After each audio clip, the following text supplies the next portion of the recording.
नमस्कार दोस्तों, आप लोगों का एक बार फिर से स्वागत है इन्वेस्ट राइट की एक नई वीडियो में। दोस्तों, आज की वीडियो में हम लोग बात करने वाले हैं, अगर आपके पास कुछ पैसा है तो आप तीन तरह से उस पैसे को सोचते हैं। या तो मैं सेविंग अकाउंट में रख लूं, या मैं उस पैसे की एफडी करा लूं, या सर मैंने तो अपना पैसा कैश में रखा हुआ है तो मुझे तो कोई डर ही नहीं है अपने पैसे का। देखिए दोस्तों, इसी टॉपिक पर आज की वीडियो में हम लोग चर्चा करने वाले हैं। अगर आपके पास कुछ पैसा है तो आपको उस पैसे का यूज कैसे करना चाहिए, साथ ही साथ इन्फ्लेशन रेट को देखते हुए आज की वीडियो में हम लोग चर्चा करेंगे। देखिए, इन्फ्लेशन क्या होता है? महंगाई दर आज की डेट में 5.2% के आसपास चल रही है। आप इसको गूगल भी कर सकते हैं। तो इसलिए जब भी हम अपने पैसे को कहीं इन्वेस्ट करें या उसको सेविंग्स में डालें तो हमें साथ ही साथ महंगाई दर का जरूर ध्यान रखना चाहिए। देखिए दोस्तों, अब इन्फ्लेशन रेट पे भी थोड़ा हम लोग क्लियर कर लेते हैं। इन्फ्लेशन कितना है? इन्फ्लेशन 5% से भी ऊपर है आज की डेट में। आप इसको गूगल कर सकते हैं। लेकिन ये 5% गवर्नमेंट कैसे डिसाइड कर दी है? केवल खाने पीने की चीजों से, दाल चावल आलू प्याज, इन सब के ऊपर डिपेंड करता है कि इन्फ्लेशन हमारा कितना बड़ा, महंगाई हमारी कितनी बड़ी। लेकिन जिस चीज को कैलकुलेट नहीं किया जाता, जो आप लोगों की आम जिंदगी से जुड़ी है, अगर उसको भी आप कैलकुलेट करेंगे तो ये इन्फ्लेशन 5% से बढ़कर 12% तक चला जाएगा। समझिए कैसे। देखिए दोस्तों, सबसे पहली चीज आती है मेडिकल। गवर्नमेंट इस 5% में मेडिकल को इंक्लूड नहीं करती। वो तो कहती है मेडिकल तो फ्री है, आप जाइए गवर्नमेंट हॉस्पिटल्स में इलाज कराइए। लेकिन क्या आप लोग गवर्नमेंट हॉस्पिटल्स में इलाज कराते हैं? नहीं, आप लोग प्राइवेट हॉस्पिटल्स में इलाज कराते हैं। वहां आप कैलकुलेट करके देखिए कि इन्फ्लेशन कितना हुआ। ऐसी एजुकेशन पे फीस हर साल स्कूल की कितनी बढ़ रही है, उसको आप कैलकुलेट करके देखिए। तब आपको समझ में आएगा कि इन्फ्लेशन तो 12% के आसपास चल रहा है।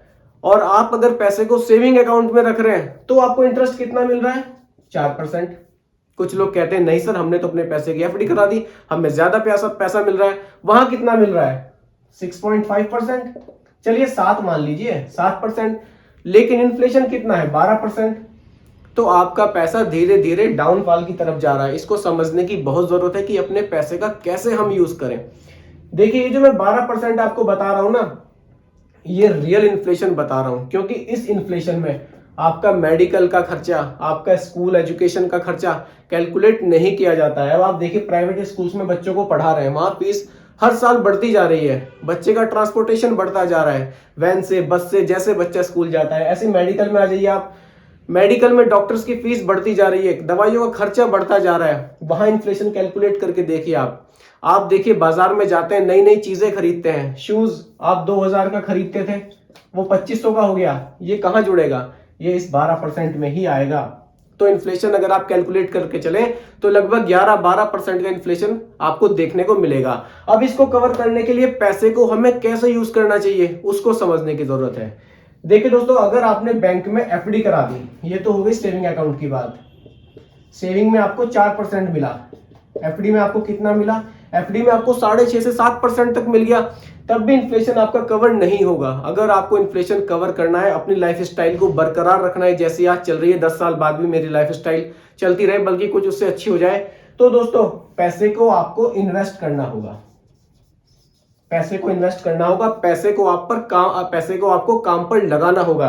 तभी आप इस इन्फ्लेशन को कवर कर पाएंगे। अब इसको इन्वेस्ट करने के ऑप्शंस आपके पास क्या क्या है देखिए। अगर आप बिल्कुल सेफ साइड इन्वेस्ट करना चाहते हैं, जहां रिस्क बिल्कुल कम हो और पैसा मेरा ग्रो होता रहे, कम से कम इस इन्फ्लेशन को तो मैं कवर कर ही लूं, आप इंडेक्स फंड में पैसे को इन्वेस्ट कर सकते हैं। जी हाँ, इंडेक्स फंड में क्या आपको बेनिफिट है? देखिए, इंडेक्स फंड में इंडिया की टॉप 50 कंपनियों में पैसे का आपका इन्वेस्ट किया जाएगा।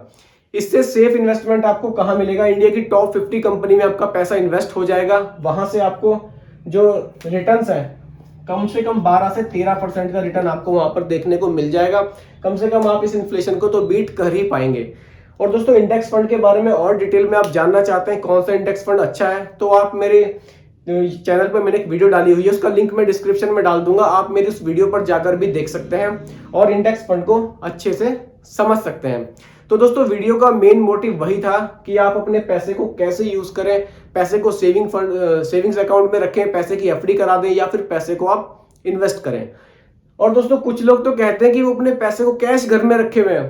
कैश रखा हुआ है आपके घर में, उसकी तो जो वैल्यू है वो घटती ही जा रही है दिन प्रतिदिन। अब आप देखिए, नॉर्मली भी 12% का इन्फ्लेशन, अगर आपने घर में 1 लाख रुपए रखे हैं 12% एक साल में डाउन हो जाएगा पैसा, उसकी वैल्यू 1 लाख नहीं बचेगी अगले साल। तो इस तरह से ये इन्फ्लेशन को आप लोगों को समझना बहुत ही ज्यादा जरूरी है कि अपने पैसे को हम लोग कैसे ग्रो करा सकते हैं।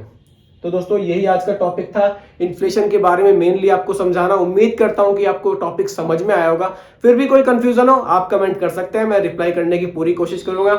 साथ ही साथ दोस्तों अब आप मुझे इंस्टाग्राम पर भी फॉलो कर सकते हैं, वहां भी जो आपके सवाल है उनके जवाब मैं बहुत ही जल्दी दे दिया करूंगा। तो दोस्तों वीडियो आपको कैसी लगी कमेंट में जरूर बताइएगा, और इसी तरह की वीडियो आगे भी देखने के लिए सब्सक्राइब जरूर कीजिएगा इन्वेस्ट राइट को। धन्यवाद।